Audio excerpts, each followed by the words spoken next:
I'm not for sure if these folks are Somali, people from Somalia. I guess in a way I hope that they are. I'm like, oh my gosh, are the people of Somalia talking to me? Some guy named Justin Y, he says this. I'm just going to read a back and forth of some comments on a recent video I had posted titled, More Violence in Somalia, No New Elections, U.S. is Losing This War. Justin Y, 16 hours ago, he says Al-Shabaab has about 6,000 to 7,000 fighters. If the U.S. deploys troops on the ground, Al-Shabaab would have been gone. But the Somali president doesn't care about defeating Al-Shabaab. He wants his clan to be in power. It's a messed up country. Well, that's terrible because that, Faramaajo, Muhammad is America's chosen one. And I think America is going to be okay with Faramaajo being a dictator just like in Haiti. In Haiti, they recognize Juan Guaido, so you have all these fake presidents who are, allying with each other. But in Haiti, there came the deadline. He was supposed to have elections. He didn't have elections. Now he's just ruling by decree.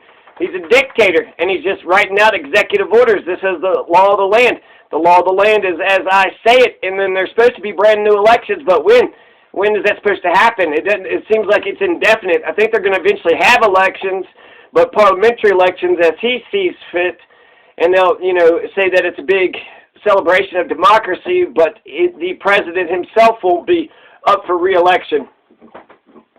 So he's already gone past this 5-year term limit, and now he's just running by decree. He's just a fucking dictator without any democratic legitimacy whatsoever. He's just an asshole tyrant just being like, I'll go ahead and be the fucking king. Nah, I'll be the king. I'll be the tyrant. You need a tyrannical dictator? I gotcha. So that's Justin Y. Now I had 4 replies. Let's see, I responded. Let's see, I had 4 replies. Sir, I agree with you. Okay. I'm going to have to click on the video itself. No, you don't. Okay, that's enough out of you. Now, 4 replies from San Luis. So Justin White says that, and then I just say that sucks because the U.S. is the main enemy of Al-Shabaab. Al-Shabaab says it's American imperialism. That's the point. And so getting the boots off the ground was actually a good idea. We had boots on the ground, just 300 though. I feel like I want to know more from the Somali people. What do the Somali people want out of America? Do the Somali people want Americans in there kicking ass, taking names? Because the way I understood G.I. Joe is we kick ass and take names. You got terrorists, you got the bad guys, we go there, kick ass, take names, and then it's over. But 10 years later, so the main enemy of Al-Shabaab is the United States. And so they're not just saying, whatever, this and that, but they're saying it's imperialism. It's American imperialism. And without brand new elections, we've lost the democracy there. Not to mention the hearts and minds. So it's crazy how 7,000 Al-Shabaabs can terrorize a nation of 7 million or so. And I just said 7 million or so, but I wonder actually what is the population of Somalia? 15 million. So I wasn't even close. I was, less than half. I think there's like 7 million in Colorado. So Somalia has 15 million people, 15 million souls, but they don't have any democracy. They don't have any election, one person, one vote. Now you had this Ahmed Ibrahim, 5 hours ago. He says, Sir, America has no clear policy towards this strategic country. That's absolutely true. There is no clear policy for America. I want democratization. I want freedom and democracy and elections like, what our promises are. At least live up to what we're promising. But Anthony Blinken just, tweeted at one point in time to Muhammad, hey, you need to have some elections, and that's essentially about it. And I think America is going to be okay with Muhammad just controlling Somalia as he sees fit. He's just going to be the president until somebody, arrests him or until there's another president or some other elections are established that somebody else can say they have democratic legitimacy. They're the actual president because they got more votes than the other guy. So he's correct so far. America has no clear policy towards Somalia. Sometimes they support the government, sometimes the tribal and warlord militia. So it seems like we're on both sides of the fence, right? We're trying to, we're on the side of the Shababs or or he's saying sometimes it's the government, but then sometimes tribal and warlord militias who's not Al-Shabaab. So this kind of policy has no direction. Al-Shabaab are weak, not more than 6,000 to 7,000, but they are strong because of this useless U.S. policy towards this country. So what the Somalis want America and the West in general is to follow suit. The same Turkish policy in Somalia, which is to build strong Somali army and other government institutions, but the Somali people are fed up with this dual-track policy from America. I hope you understand my point, sir. Yeah, I could totally, it's hypocritical, it's schizophrenic. It's like Jekyll and Hyde. Which side are you on, America? You know, America wants to be on everybody's side, but then everybody's friend is nobody's friend. So America, just pick the right side and just fight like hell. You know, I want to know from the people of Somalia, if you want us to get in there and take, you know, kick ass to take names, I think we need to, you know, get some more troops in there and let's not lose Somalia. And if the people of Somalia don't want us there, which is my, you know, my guess, my inclination, I'm an isolationist, so that would be consistent with where I would want. But if the people of Somalia don't want us there, then I see no reason why we should even try to influence, let Somalia and Africa and the Arab nations and who else, Kenya, whoever, let Africa run Africa. Let Africa be Africa. Let Africa, you know, if Africa was to unite, Africa would, you know, conquer the world. Africa would be more powerful than America and Europe and Asia. And I think that's the rest of the world. The West knows that, right? So I responded, I understand, and on one point I think we agree. I think, you know, I'm against the empire. I'm an isolationist. We need to take care of America first.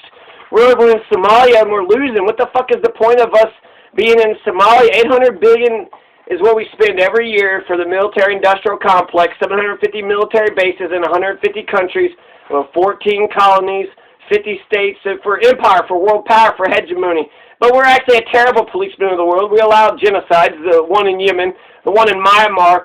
So we allowed the Hong Kong and then the fucking coup d'etats. We just allow all this Boko Haram, that fucking Coney guy. What the fuck? Talk about terrorism all over the goddamn world.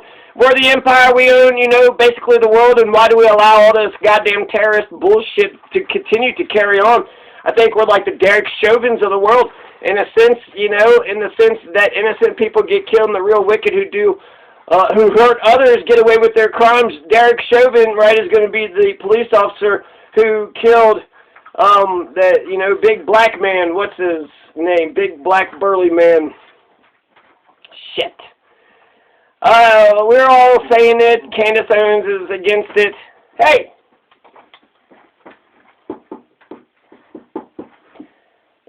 Whatever, it's a shitty cop. So Derek Chauvins of the world. So in a sense, you know, they'll kill these innocent people that don't hurt anybody, but then you have the real fucking criminals that go around hurting others and they get away with it. So look at Palestine, look at Yemen, look at Cameroon, look at Somalia. America's got a ton of problems that we need to focus on here: crime, police brutality, poverty, homelessness. Those are major institutional issues that we haven't even begun to fight, let alone combat. You know, we haven't even declared a war on it. We haven't even addressed those as problems that need to be combated. We're just, yeah, poverty, homelessness, what can you do? Fuck it, crime, police brutality, shit. Let's just keep it all the same. Nothing is fundamentally going to change under Joe Biden. So Joe Biden and Donald Trump are the exact same thing. So expect the exact same America that was under Barack Obama, George W. Bush, Ronald Reagan, Jimmy Carter, Bill Clinton. It's the same America. It's the same exact America. The America only changes as much as you change it. The presidents have very little influence in our day-to-day lives. So I believe that America, we need to have our house in perfect order before we go around telling the rest of the world how to live. And our house is far from perfect order. Hell, even our democracy is lacking here, and the Somali government isn't even trying to get one person, one vote.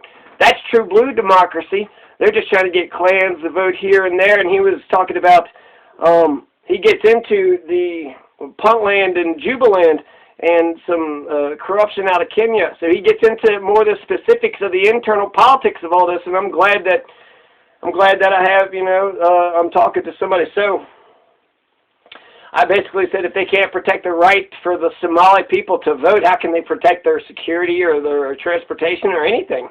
And they can't protect their right to vote. then they can't protect the country. So Ahmed Ibrahim, he responds, "Sir, I agree with you. The U.S. foreign policy needs to be revised. It is unnecessary to use huge amount, $800 billion for useless military bases, when America needs is a focus on her allies and countries to build their own armies in order to secure that place of the world." I can give you an example for Turkey. Look at Turkey. Since 2017, they trained nearly 10,000 Somali elite national commandos. Army to tighten, weaken the Al-Shabaab, so we could call this as a tangible policy. As we know, the U.S. spends too much money on Somalia, but it seems unorganized, the UN organized effort. Unorganized, that is U.S. foreign policy to come for democracy and elections in Somalia, but some foreigners don't understand what caused the election impasse. To answer this, Somalia nowadays, they're like federal states. There's 5 federal states, and each state has foreign influences. Most of them are puppets to some foreign country, which has interest in Somalia, and that causes a major problem of this impasse. Puppet states, he says, like Puntland and Jubaland. Both of these states are supported by the Emirates and Kenya, respectively. So Puntland is controlled by the United Arab Emirates, Puntland is UAE, and then Jubaland is Kenya. I did not know this.